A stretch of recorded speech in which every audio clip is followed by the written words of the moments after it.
Good afternoon and welcome to the 1,333rd display of the Moving Wall. I'm Johnny Roberts, President of the Board of Directors of the Manzanita Ranch, and we are proud to be hosting this legendary event. We have a great program planned for you today as we prepare to open the display of the Moving Wall for our community. The Moving Wall was first displayed on October 15th, 1984. We're just about at the 30th anniversary right here today. That first display on October 15, 1984 was in Tyler, Texas. Since then, it has been displayed in 1,332 communities all across America. To start off our program, please come to the appropriate posture while the Riverside National Cemetery Color Guard present the colors, followed by the national anthem sung by our mayor, Marion Edwards, and accompanied by the Big Oak High School Band. Carry. Hold.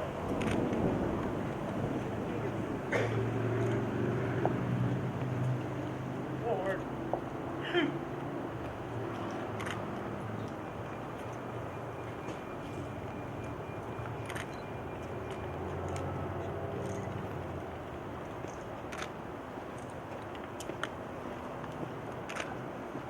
That turn.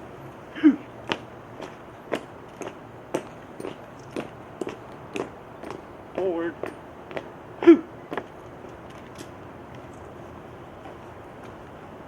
Detail. Hold. Auto mark.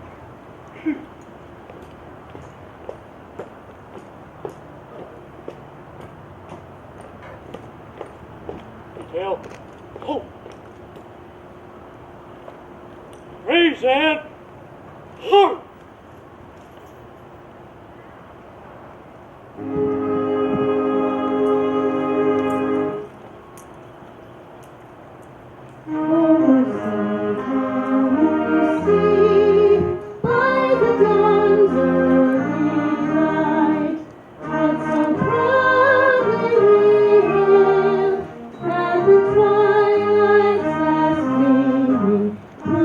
Stripes and bright stars.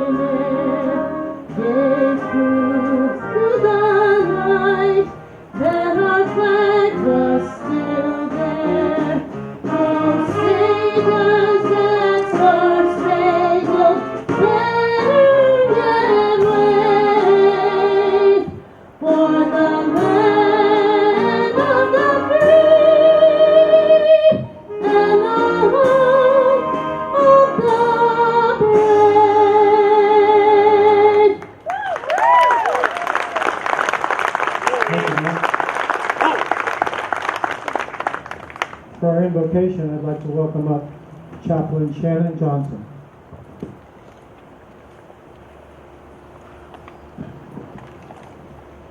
Uncover. There's so many flowers sent for this day and these hallowed grounds today, Father. Bless this great country. Bless these men and women that are behind us on this wall, Father, and their families.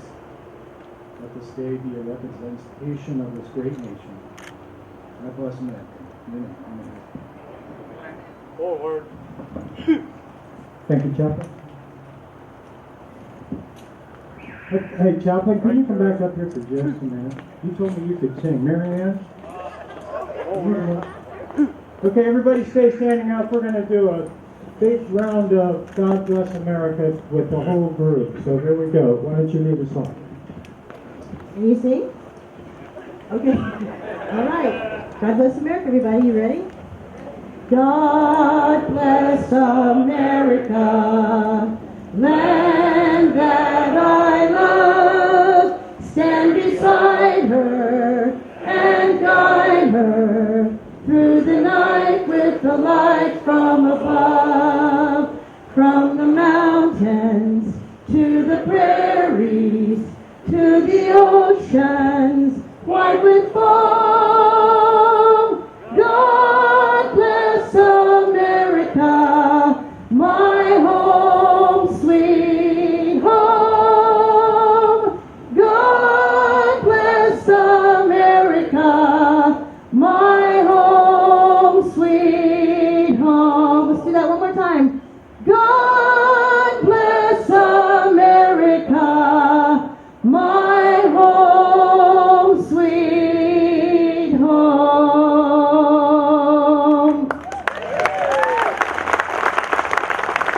Thank you, everybody. That was fun. I would like to introduce to everyone our guest of honor for today. You can have a seat.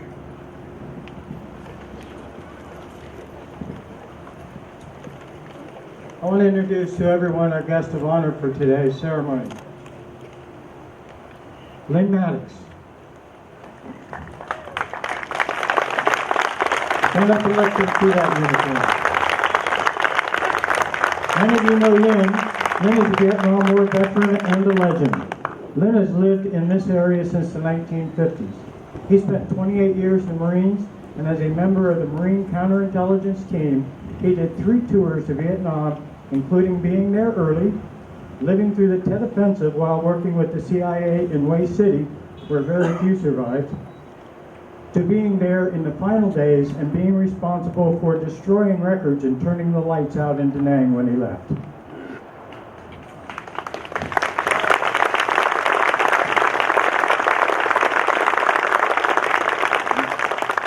Lynn is on the board of the directors of the Manzanita Ranch and has been an inspiration in the creation of our mission to use force therapy to help veterans suffering from PTSD. Now, it has truly been a community effort to make this 5-day display possible. We started working on this more than 5 months ago. The organizational committee has met more than 15 times in that 5 months. I won't read everybody's name that will be volunteering this week, but a few key people are important to thank. First are the 2 people who are responsible for ensuring the over 250 volunteers who will be here this week, and that is our Volunteers Committee Chairman and his wife, Jody and Jessica Christopher. This has been a monumental job, and Jody stepped up here and said, I'll do that. And he's done a great job, as I'm sure you will see at the weekend big five. There he is over there. Second, the moving wall display had to be readied for the arrival of the moving wall. We are very fortunate to have John Phillips on the board of directors for the Manzanita Ranch, but we're even more fortunate that John is a civil engineer. When I asked him to oversee the construction and assembly of the wall, he immediately accepted the challenge. John, his crew of volunteers, his contractor friends, and several construction industry vendors made this all possible, and John is the one who put them all together. Didn't he do a beautiful job?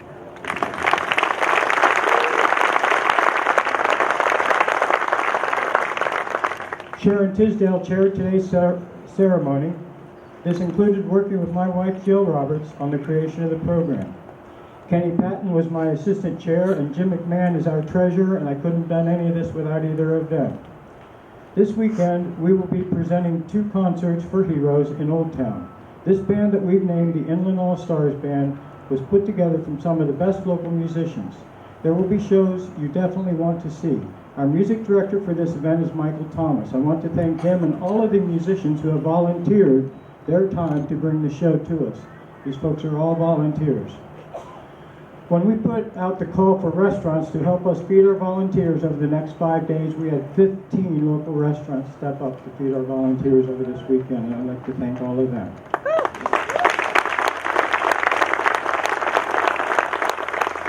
And of course, none of this would be possible without our sponsors. Terry Gilmore from Paradise Chevrolet, who told me the first time I met him back in 2001, if it's local, I will support it. My experience with Terry is that he has always lived up to that mantra. Riverside County District 3 Supervisor Jeff Stone and the entire Riverside County Board of Supervisors, Randy and his crew at the Temecula Walmart, Lake Elsinore Councilman Brian Tisdale, who is a veteran and not only is one of our sponsors, but he worked with our committee from our first meeting 5 months ago. Additionally, Mark and Debbie from Willow Street Property Management, Debbie Lynch and the staff at the Southwest Riverside County Association of Realtors, our many friends from Abbott Vascular, one of our most important corporate citizens, the guys and girls from Temecula Motorsports, Vintage Auto, and everyone's pal Dale Macon from Help You Sell Realty. My friends and brothers and sisters at the Rotary Club of Temecula, the good folks at the Navy Credit Union, I should have kept that account from the 1970s. And our friends Eddie and Larry at Strakoda Insurance. I named all of these because together they made this display financially possible. They are our true supporters. During this experience, I had the honor to meet the folks from helping hospitalized veterans. I was amazed that I have been an active member of this community for nearly 14 years and had never known of this national company located right here in French Valley and the good work they do for veterans around the country. We are proud to have their confidence and their support as well. Finally, Tracy Frick from the Temecula Museum and the entire City of Temecula staff, the City Council, Aaron Adams and his management team have all done everything we ask of them and have helped to make this the best event it could possibly be. I do have a partner in this. My wife Jill is the partner at the ranch that helps with the horses. She volunteered to co-chair the Green Room Committee and has for over 25 years made all my harebrained ideas look really, really good. So thank you, sweetie. Where you stand up.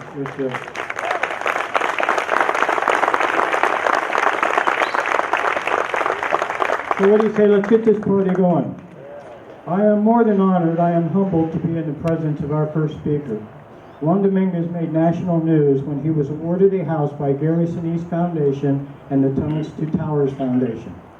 They chose Juan as a recipient because he is a triple amputee from the Afghan War. Let that sink in. A triple amputee.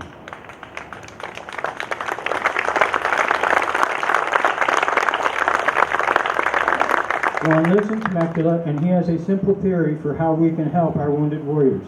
He believes each community should be caring for their local heroes, and if every community took on that challenge, then our warriors would be in good hands. I hope this weekend we live up to this challenge. Ladies and gentlemen, Corporal Juan Dominguez, United States Marine.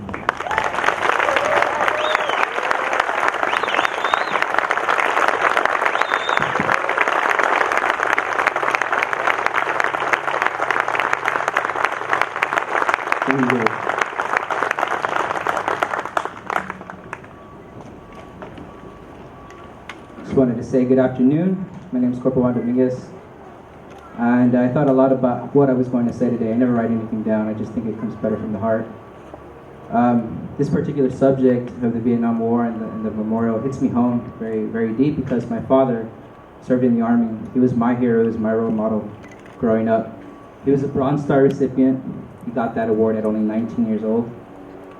And that's kind of where my path started. I come from a long history of family tradition.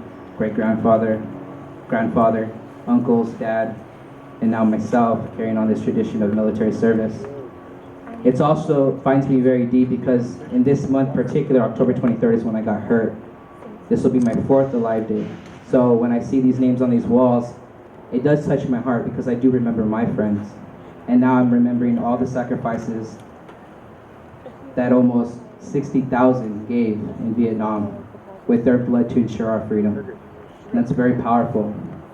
And as I look out in this crowd right now, I see so many veterans wearing hats and uniforms and shirts reminding of them of their service and their units, and that makes me very proud. When I moved to Temecula, I knew of the veteran support here, but I didn't know how strong it was. And this is such a beautiful place to live if you're a veteran, because we really do take very good care of them. October 15th, I lost a really good friend. And so like I said, this month is a very hard month looking back. But I think it's, instead of sadness, we should just remember the beauty that these gentlemen gave their tomorrows for our todays. And that's something that I want everyone to understand and let that sink in. Always be proud to be American. Always be proud to show our support by waving our flags, not just on Veterans Day and the days that we think count, but every day. And looking at everyone here and all the support for this wall, I'm about to go find some names for my father of friends that he lost. I'm kind of speechless. I'm never really this way. I have so many words to say and so many educated things to say, but this is just such a beautiful subject. I think just seeing these walls the way they are, just looking at them is words enough. So I thank you for your time. Thank you for coming out. And I hope that this gives you another little sense of peace to see your loved ones, your friends, people that you lost here, people that gave the ultimate sacrifice. And so from my heart to yours, thank you.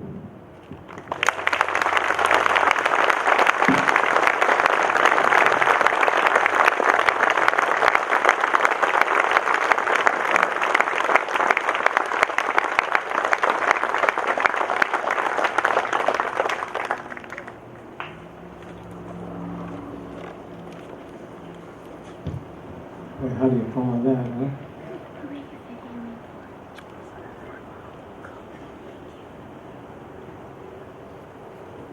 So there are enough folks to go.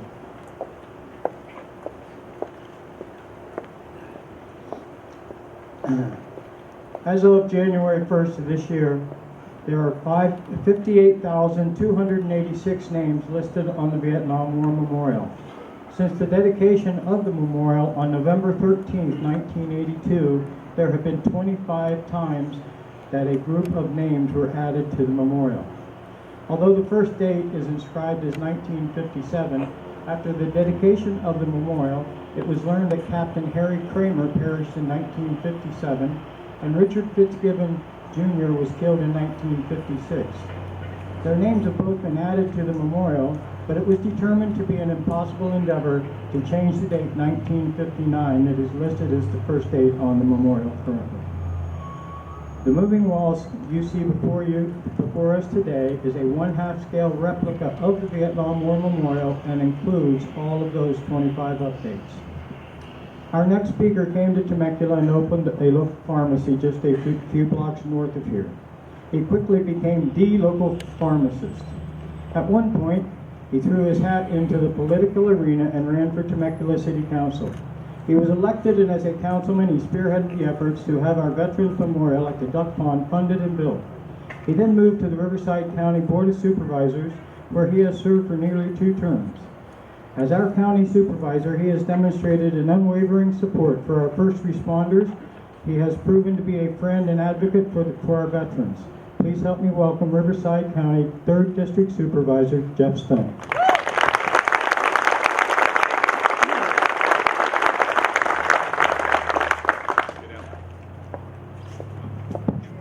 Good afternoon, ladies and gentlemen. I'm very honored to be here today as the chairman of the Board of Supervisors representing 2.3 million people. And I will tell you that we're a county that's very proud of our military, being close to Camp Pendleton, being close to San Diego. And Corporal Dominguez, thank you for your service to our country. You're really an inspiration and a hero in all of our minds. And I see people like Brian Tisdale and Chuck Washington and Rick Gibbs, people that not only serve as your elected officials, but people that have served this country. And my friends, there is no greater honor in my book than serving your country as a member of the Armed Forces of the United States of America, defending the freedoms and the liberties that were promised to us by our founding fathers in the Constitution. I've had the privilege of going to Washington, D.C. and seeing the wall. And unless you've been there and you've seen it, you cannot fully comprehend the magnitude of the tremendous sacrifice, the ultimate sacrifice that 58,000 men and women gave so that we can assemble here today and we can criticize our government and we can stand up for the freedoms and liberties that were promised to us. As I look at this wall and I see all of these names and all of these families, these are the heroes. And all of you that have served in the military, you're our heroes. The ones that have given the ultimate sacrifice for this country are our heroes.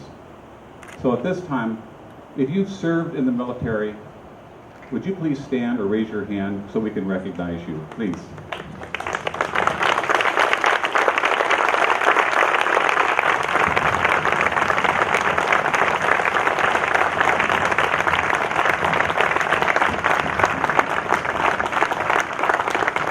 God bless you and God bless your families, because the sacrifice is with the families as well. And one thing we've learned throughout our history is that our freedoms don't come without cost. They're not free. A lot of loss of lives to ensure that we are the greatest nation, the humanitarian nation, the one nation that stands up for human rights throughout this world.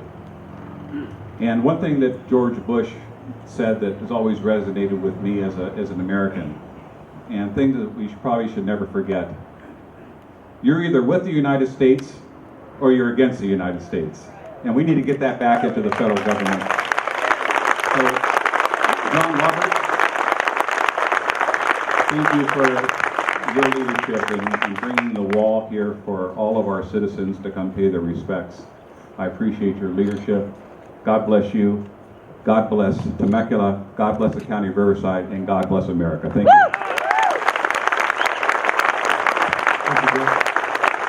Well, it's not really on the script, but when a hero makes a request, he said he's got a couple more things he'd like to say to you.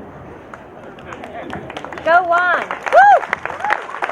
Sorry, I just wanted to make this real point. Like I said, I was speechless. I don't lose words very often. Once when I tried to ask out my wife, she ended up doing it for me. And now. So I just wanted to thank the Vietnam vets from the bottom of my heart. I know you guys weren't received very well when you guys came home. I know you guys weren't given the welcomes we are today.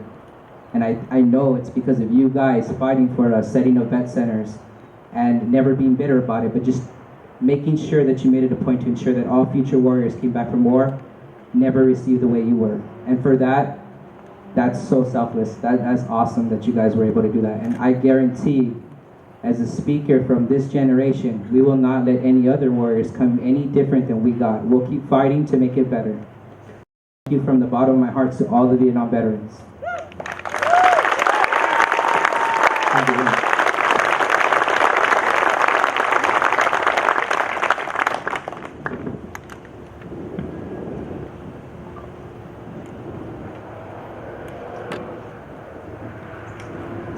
Over the years, I've had an opportunity to write a lot of stories about veterans. One of the ones I'm most proud of, and I am still moved by today, I wrote in the mid-90s. It was about a young nurse in Vietnam who had been in country for less than a week when some young village children were covered with napalm. She cried as she told this story of those poor innocent victims of the war. It was Christmas Eve, 1968. There are 8 women listed on the wall. All were nurses. I'm sure they were all angels. Times have changed and women are playing a much larger part in our military services. Our next speaker is a veteran of the United States Navy where she served for 10 years. She is married to a Navy veteran and is a veterans issue advocate in her current position as our state assemblywoman. Please help me welcome our Assemblywoman, Melissa Melendez.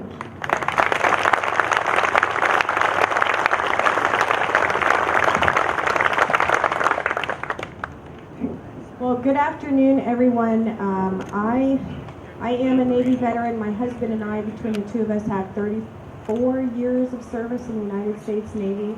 We're very proud of that. We have 5 children, 4 of them sons, and 2 of them have already said they wanted to join as well. So we're going to keep it all in the family.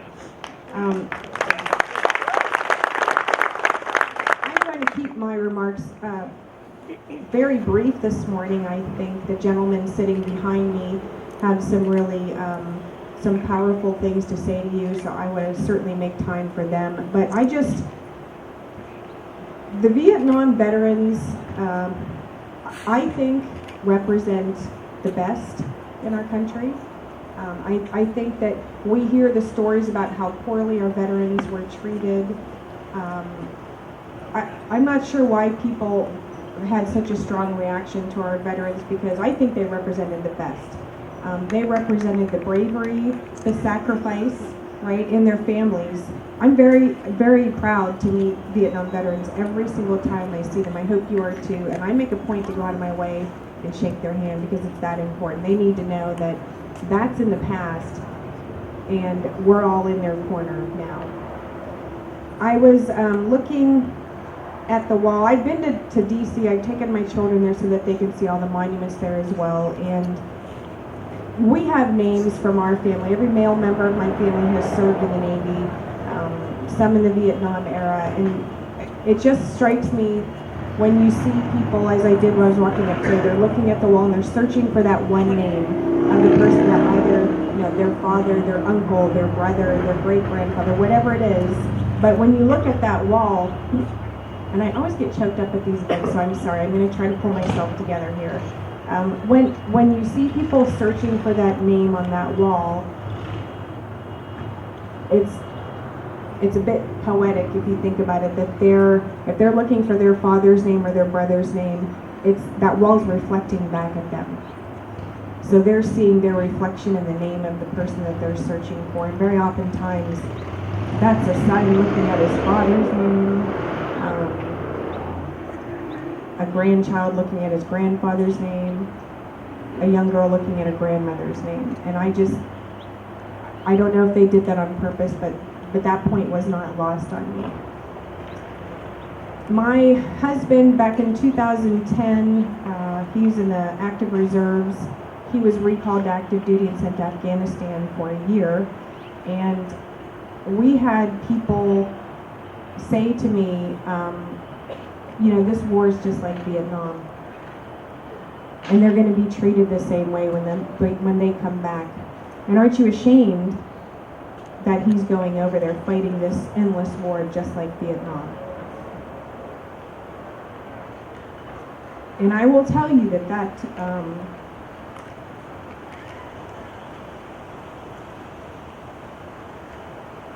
was difficult to hear. Because our veterans coming back from Afghanistan and Iraq today aren't treated the way our Vietnam veterans were. And all I could think was, if that's as hurtful for me to hear, what about our Vietnam vets? How did they feel? So, from the bottom of my heart, my children, and the members of my family who have served, we want to thank you for your service. We want to thank you for gathering today to honor them. And we're not always going to think about the ugly things from our past that come from this area. We're going to think about the things we need to celebrate as well. And that's the fact that we have several Vietnam veterans who are still with us today, and they're proud of it, and we stand side by side with them. God bless you, and God bless America.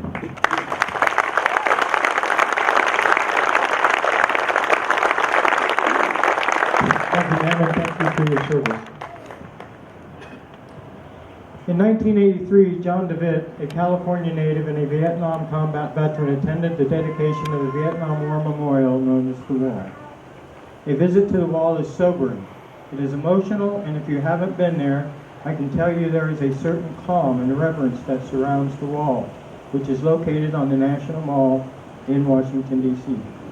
While attending the dedication, John DeWitt realized the tremendous effect it was having on him and grew concerned that his veteran friends in California would never have a chance to experience a visit to the wall.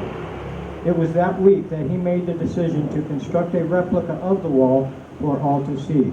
Over the next 2 years, John and his two friends, Jerry Haver and Norris Shears, worked to complete John's dream of a mobile memorial for the Vietnam veterans. In 1985, while on display at the California Veterans Home in Yountville, Mickey Borsard, a former stewardess for the Flying Tigers airline, everybody remember the Flying Tigers? Dubbed the name the Moving Wall. Although it has been called the Healing Wall, the Traveling Wall, and others, the actual name of the monument behind me today is the Moving Wall. As we contemplated our list of speakers, the name Duncan Hunter Jr. was one of the first we put on our list. Congressman Hunter is one of the only sitting U.S. congressmen who is also an Afghanistan war veteran. We're a community rich in veterans, and to have a decorated warfighter as our representative is very important, but duty calls. Congressman Hunter is working today. He was unavailable to be here, so he sent Tommy Marquette to stand in. When they told me this, my first question was, is he a veteran? I was assured he was a veteran of the United States Navy and also has seen action in a combat zone. He told me a few minutes ago he also spent many years with the SEALs. So please help me welcome Tommy Marquette to the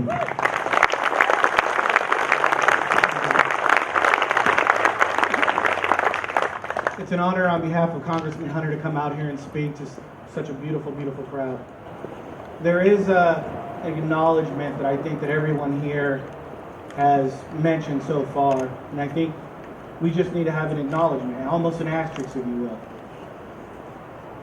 Not that long ago, a little over a month and a half ago, I had the honor of going to a retirement ceremony for the last Navy SEAL who was a Vietnam veteran. At that ceremony, there was several hundred Navy SEALs. Almost 1/3 of the community was there. Basically, essentially, everyone who was still alive and not deployed at this time. And speaking to this gentleman who I happen to live next to in the town of Alpine, afterwards we talked and we somehow stumbled along the conversation, and in one of my drunken stupors, I mentioned how when I came home from Afghanistan, it was in the middle of the night. I had one of the worst flights ever from Southwest. Thank you, Southwest. And I got home, and it's a little disarray in 2002, April. I thought maybe there'd be a parade, something there. There were several of us. But for me, what I had to come home to was my wife and children. And that was enough. But I was still a little bit selfishly disappointed. I brought this up foolishly to this Master Chief. And he explained to me, without lecturing, but educating, how the Vietnam vets came home. How at the time, nobody even understood what a Navy SEAL was. Nobody really understood what a Green Beret was. Quite frankly, people didn't understand that the Navy could be on the land, and there's that whole argument. And he mentioned that there was no veteran preference for government employees at the time. It was actually a non-veteran preference. When you went back to school to try to enhance yourself and get a further education, you were looked at in a negative connotation. And if you brought up your service, people would turn around or right to your face say negative comments. And it just seems to me that the Vietnam vets have had that for some time. Whether it's your records being burnt in St. Louis at the VA, now you can't get your Agent Orange claim done, or you come to see so many people returning home and you still don't have your parade. So there's something that just needs to be acknowledged, that this wall, this crowd is more than a wall, it's more than a crowd. This is our way of saying, you know what? We messed up. You're great, you're honorable, you're distinguished men and women who serve. We're sorry, we messed up. It's not an apology though, but it's more of a thanks. Thank you for your service. Thank you for everything you persevered. And for me, thank you for not letting that happen again. Thank you.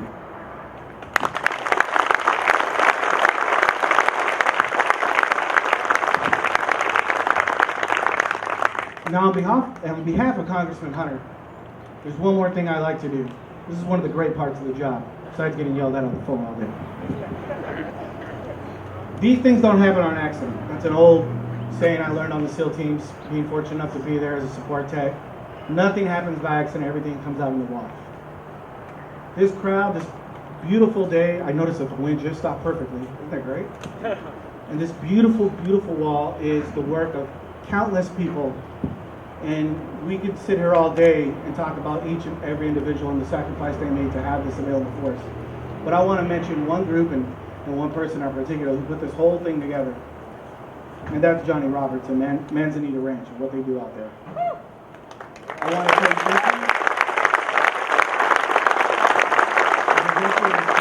this certificate of special congressional recognition in honor and recognition of the Vietnam Veteran Memorial Moving Wall opening ceremony and everything you did to get it here, John.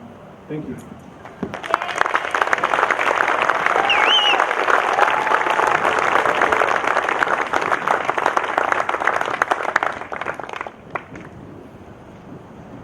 I certainly wasn't alone, but thank you. Thank you very much.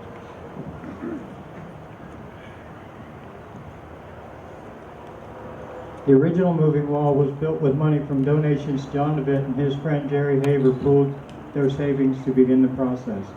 It totaled $2,500. They received donations over the 2 years it took to build the wall. The maintenance of the moving wall is ongoing. Approximately 1/3 of the panels are replaced each year. All expenses of the moving wall are generated at local community events such as this, the 1,333rd time it has been displayed. Our keynote speaker today is a local veteran who was a lieutenant in the Army during the Vietnam War. Tim Likeness led men into battle in Vietnam. Imagine being the one to order young men to charge into danger. This is a very important day for Tim, as he personally knows several names on the wall. He is here today to share his story with us. Please help me welcome Lieutenant Tim Likeness.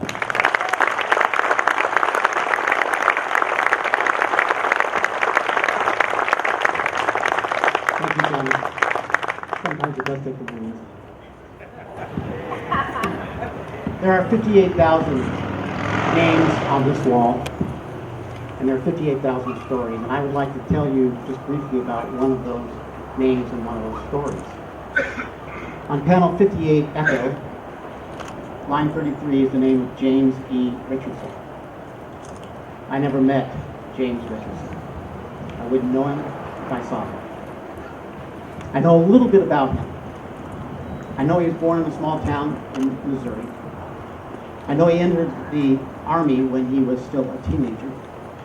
I know he served as a crew chief on a medevac that had the call signs of Dust Off 65. I know that on the morning of April 4, 1968, the crew of Dust Off 65 was awakened early in the morning. And they were told they were going to have to fly a flight that was going to be dangerous.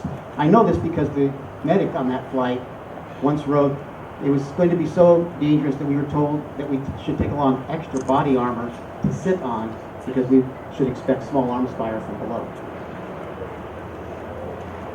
What they did next is the important part of the story. What the crew of Dust Off 65 did next is this. They got up. They got dressed. They ate their breakfast. They readied their aircraft. And they flew their mission. And that morning, Dust Off 65 was shot down and James Richardson was killed. The paratroopers that were expecting them to come out there knew that someone was coming to rescue them. The crew of Dust Off 65 also knew that as soon as they were hit, someone was going to come and rescue them. I tell you this story, in fact, you might be wondering why I told you this story about James Richardson and the crew and the flight of Dust Off 65. Perhaps it's because James Richardson was such an extraordinary soldier. Perhaps the mission of Dust Off 65 was so noteworthy. The answer to those questions is no. James Richardson was an ordinary soldier. And the last flight of Dust Off 65 was a rather normal flight. They just got shot down. But they were going out to rescue soldiers that needed their help. Because you see, that's what we do. We take care of each other. I'll tell you one more story. And unfortunately, time and elements have robbed my memory of some of the details. But this happened in May of 1968.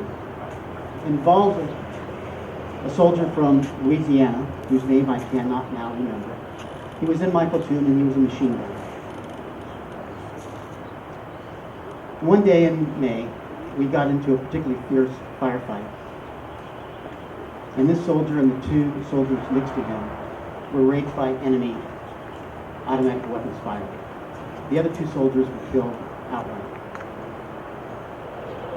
The soldier from Louisiana, who was a good six inches taller than I am, and a year younger, suffered a terrible wound to his stomach. The medic and I rushed to his side. I took his head and I held it in my left arm. And with my right hand, I placed it over his stomach, attempting to keep his intestines from spilling out. And the medic worked feverishly, frantically, and ultimately futilely to save his life. There were 3 people in that spot that knew he was dying. All 3 of us knew he was about to die. I started crying. And as the tears came down my face, making their way through the grime and the stubble on my face, I looked at him and he looked at me. And with his last breath, he said this. And I'd like you to please note what he said. He looked at me, with his dying breath, he said, "It's okay." And then he died. It was some time before I realized the significance of what he said and what he meant. You see, what he was doing, his last moment alive on this earth, was he was looking after me. He was trying to take care of me. He was telling me, it's okay. Those of us who served in that war realized it was an unpopular war. We realized early on that we had lost the support of academia. We realized early on that we'd lost the support of the media. We realized we lost the support of politicians. And we realized we were losing the support of the public. But one thing we knew for sure, we knew we had each other. We knew, no matter what else, we had each other. And those soldiers waiting for a medevac knew someone was coming to get them. And the crew of Dust Off 65 knew that someone was coming to get them. And I knew that the soldier was trying to take care of me. Because that's what we did. And it didn't matter what service you were in. It didn't matter if you were in the Army, Marines, Air Force, Navy, or Coast Guard. It didn't matter what your job was.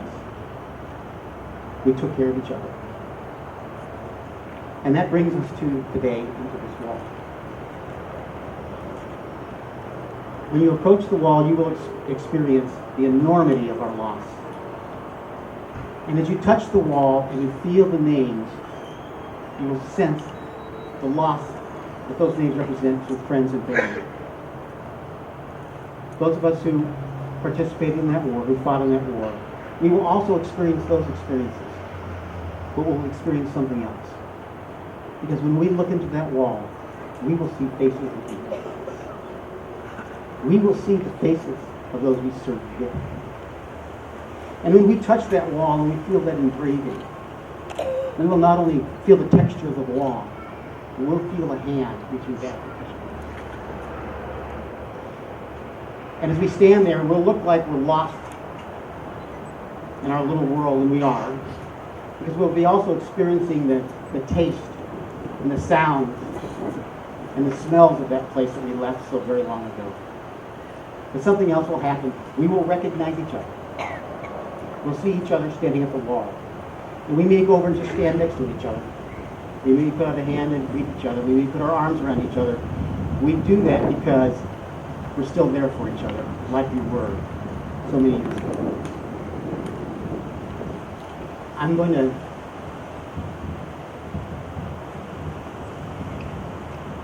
to read my prepared text just for a moment. I told you about Dust Off 65 being shot down. It wasn't quite that simple. Dust Off 65 was flying a mission in what we call triple canopy jungle. You couldn't see the sky. And as they were flying in to rescue those paratroopers that needed their help, they were just shot down. They were blown out of the sky. They were hit by a North Vietnamese rocket. Toward the tail of the aircraft, James Richardson was hit by the rocket and fell out.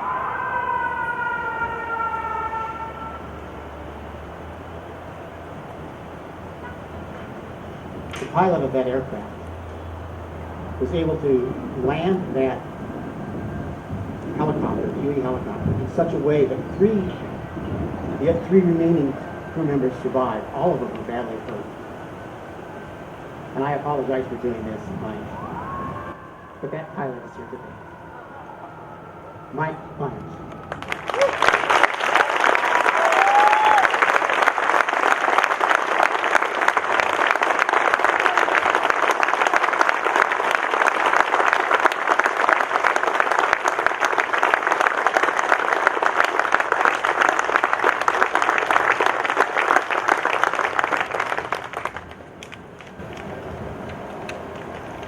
I had a couple of pleasures in my life. One of them was I got to lead the rescue party that rescued Mike, and the medic that had landed out in the jungle. It took us 4 hours to find him. It took us the rest of the day to get him back to another American position, my company, and then it took 4 more days to get them out because we found ourselves surrounded and outnumbered. It was quite a harrowing time that Mike and I spent together back in April of 1968. I'm going to close now, and I'm going to close with words that you have heard 1,000 times. They're practically obligatory when you give a talk like this. They become so common that they're a slogan. But I would ask that you take them not as a slogan and not as obligatory words given at the end of the talk. But I ask that you take them as I mean them, as I mean them as a prayer. May God bless all of you who are here today. May God bless our men and women in uniform wherever they may be and keep them from harm. And may God bless our beloved nation, the United States of America.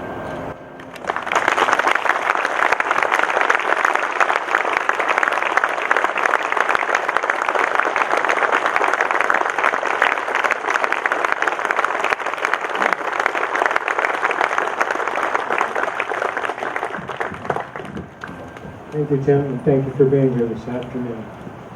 Part of our plan for the 5-day display is to join together in a reading of the names that are on the moving wall. We will be doing that starting immediately following this ceremony. Well, I wrote this. It's going to take us about 10 minutes to get set up, so be patient with us. We will read today until 7 p.m. We will begin reading again tomorrow morning at 7 a.m. and we'll read each day over the weekend from 7 a.m. to 7 p.m. It is our hope to get all the way through the 58,216 names during our display period. If you are interested in being a reader, check with one of the docents after this ceremony. Our first set of readers today will be Temecula Mayor Marianne Edwards, Temecula City Councilman Jeff Comachero, Temecula City Councilman Chuck Washington, and Temecula City Manager Aaron Adams. Now, on behalf of the Board of Directors of the Manzanita Ranch, I want to welcome you to the Moving Wall in Temecula.